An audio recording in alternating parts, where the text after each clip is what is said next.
ઘણા સમયથી જોઈ રહ્યા છો, દિવસે ને દિવસે કોંગ્રેસની સ્થિતિ કથળતી જાય છે. નેશનલ લેવલ હોય કે સ્ટેટ લેવલ હોય તો એમાં દિવસે ને દિવસે કોંગ્રેસનો પોતાનો જનાધાર ગુમાવી રહી છે.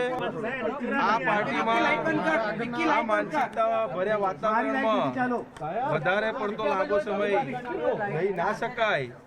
એટલે સ્વૈચ્છિક રીતે મારા વિસ્તારના લોકોની જે લાગણી હતી, મારા વિસ્તારના લોકોની જે ભાવનાઓ હતી, તો એ એમની લાગણી અને ભાવનાઓને જ્ઞાન આપી અને મેં રાજીનામું આપ્યું. ઘણા સાથી મિત્રો છે અને પોતે પણ કોંગ્રેસમાં ગુંગળામણ અનુભવે છે.